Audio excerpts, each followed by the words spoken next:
Assalamualaikum warahmatullahi wabarakatuh. Memperkenalkan saya Fahri Negara dari kelas D3D dengan NIM PO 713203241096. Di sini saya akan membahas mengenai apa itu hemostasis dan bagaimana mekanisme hemostasis itu pada video ini.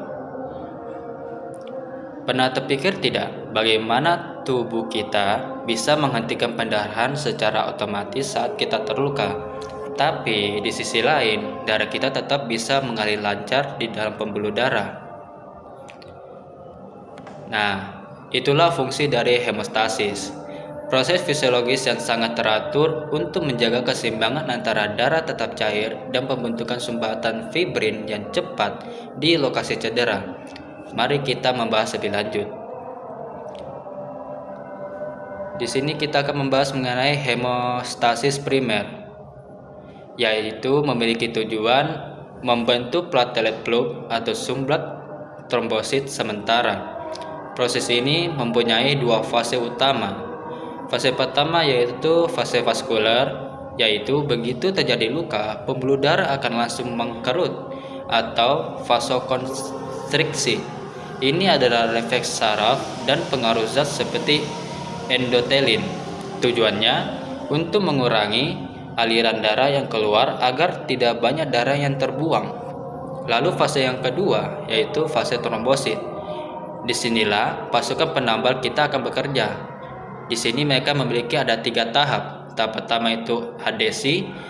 Trombosit menempel pada kolagen lewat bantuan protein VWF.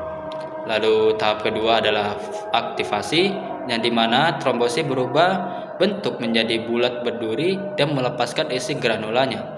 Lalu fase terakhir yaitu agregasi, yang dimana trombosit saling berikatan membentuk jembatan fibrinogen melalui reseptor GP2B atau 3A. Hasilnya, sebuah sumbat trombosit primer. Perlu teman-teman ingat, ini sifatnya masih sementara dan rentan rapuh. Lalu kita lanjut ke tahap kedua, yaitu hemostasis sekunder. Disinilah kaskade koagulasi bermain untuk mengubah sumbat yang rapuh tadi menjadi kuat dengan jaring-jaring fibrin. Ada 3 jalur utama yang perlu kita ingat. Jalur pertama yaitu jalur ekstrinsik. Ini yang paling cepat dipicu oleh trauma jaringan yang melepaskan faktor 3 atau tisu faktor. Jalur ini langsung mengaktifkan faktor X. Lalu yang kedua, jalur intriksi. Lebih lambat dan kompleks, dimulai saat darah bersentuhan dengan permukaan asing, melibatkan faktor kontak seperti faktor 12 hingga membentuk kompleks tenase. Lalu jalur yang terakhir yaitu jalur bersama, yang dimana kedua jalur tadi bertemu di titik faktor XA. Di sini protirombin diubah menjadi trombin.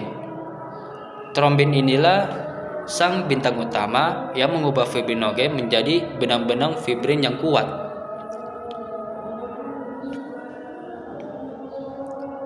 Tapi tunggu sebentar. Tubuh kita juga harus memastikan apakah bekuan ini tidak berlebihan.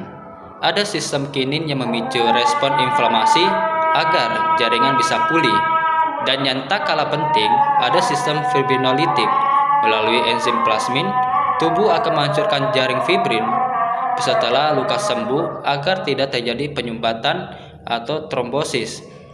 Inilah yang kita sebut dengan keseimbangan sempurna.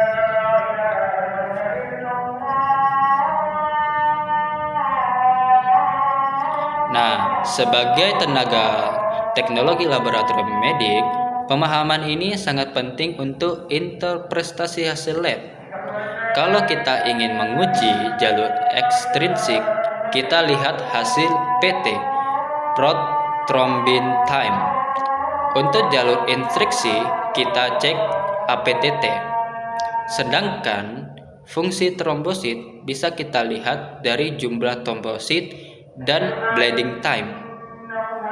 Dengan memahami mekanisme ini, kita bukan cuma sekadar membaca angka di kertas hasil, tetapi memahami apa yang sebenarnya terjadi di dalam tubuh pasien. Nah, itulah tadi penjelasan mengenai apa itu hemostasis dan bagaimana mekanismenya. Kurang lebihnya saya mohon maaf.